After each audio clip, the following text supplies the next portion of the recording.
Hi friends, 69,000 शिक्षक भर्ती में एक बार फिर से आपका स्वागत है। और 22 दिसंबर 2018 जो अहर्ता तिथि है उसमें कोई बदलाव नहीं किया गया है किसी भी प्रकार का, और कोर्ट ने किसी भी अभ्यर्थी को इस प्रकार की कोई राहत नहीं दी है। जो जियो में दी गई अहर्ता के बाहर का बिंदु को एक्सेप्ट करता है, ऐसी सभी चीज़ों को नेगलेक्ट कर दिया है कोर्ट ने। और 69,000 शिक्षक भर्ती में कट ऑफ डेट अहर्ता तिथि 22/12/2018 ही रहने वाली है और वो फिक्स है। यानी बीटीसी बैक पेपर जो जिनकी बैक लगी थी वो, और बीएड अपीयरिंग वाले बच्चे सभी बाहर हो गए हैं।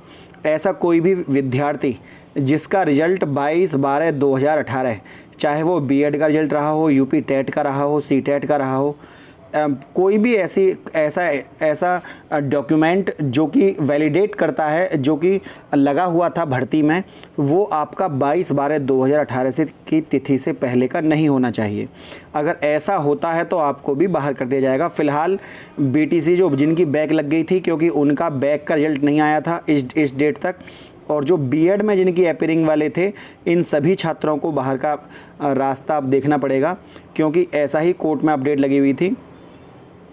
यहाँ पर एक केस है, आप इसको देखिए। The petition has filed the direction upon the respondent the process recruitment the assistant teacher of junior basic school run by the board basic education pursuant government order dated 16/5/2020 strictly and the consonance with class 4th and the guidelines the originally notified the board of basic education of such purpose if further prayer is made the director as per the मतलब 22/12/2018 यहाँ पर concern कर दी गई है। And treated that the considerably eligible for the applicants and concern, और eligibility जो है एप्लीकेंट्स के लिए वो 22/12/2018 है।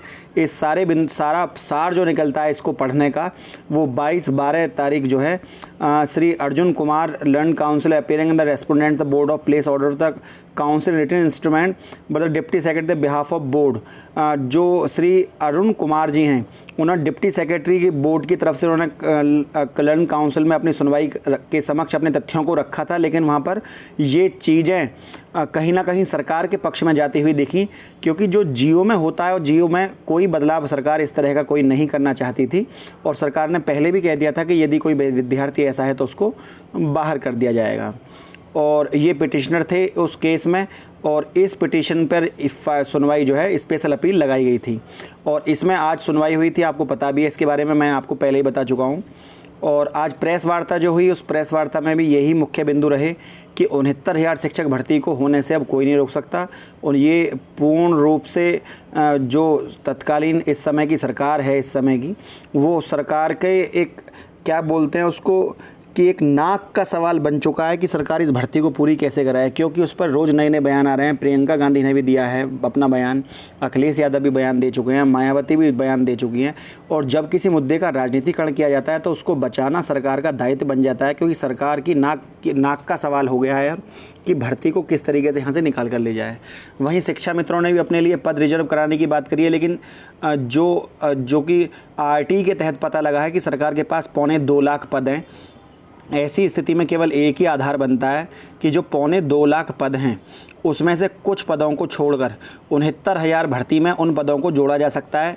उन कुछ पदों को इसलिए छोड़ा जाए ताकि 2017 वाला जो बैच है उनको भी इस तरह का अवसर भर्ती उनको भी देखने के लिए मिले। बाकी काफ़ी स्टूडेंट यहाँ पर पास हैं, और जो भी स्टूडेंट, उनमें से ये काम किया जा सकता है कि जो 69,000 शिक्षक भर्ती में शिक्षा मित्रों के पद अलग से रिजर्व करने के बाद और चयन सूची 69,000 छात्रों की अलग से बना दी जाए। 8,000 भी पद उसमें से ही दे दिए जाएँ जो सरकार के पास पदों की कमी नहीं है, जैसा कि बेसिक शिक्षा मंत्री जी का बयान था कि हमारे पास पदों की कमी नहीं है। तो इनको जो ये पद मांग रहे हैं शिक्षा मित्र, इनको 45 हो। वैसे ये चीज़ें ही गलत हैं कि एक भर्ती में 2 मानक है, किसी के लिए 40-45 और किसी के लिए 60-65। तो आप 40-45 पर किसी के लिए पदों को रिजर्व में नहीं रख सकते, जो कि गलत है। तो यदि आप रखना भी चाहते हैं तो यहाँ पर एक स्थिति बन सकती है कि आप उनको जो बचे हुए पद हैं आप उनमें से उनको चयनित कीजिए और 69,000 शिक्षक भर्ती 60-65 के तहत भर्ती को पूर्ण करा जाए। लेकिन ये गवर्नमेंट और आगे की प्रोसेस के ऊपर डिपेंड है। हम तो केवल इसके बारे में बोल सकते हैं कि ऐसा होना चाहिए, बाकी सरकार की कार्यविधि के ऊपर डिपेंड है कि सरकार इसमें क्या करना चाहेगी। फ्रेंड, यदि वीडियो आपको अच्छी लगी हो तो वीडियो को लाइक शेयर सब्सक्राइब करना ना भूलें। आज के लिए इतना ही। जय हिंद, जय भारत।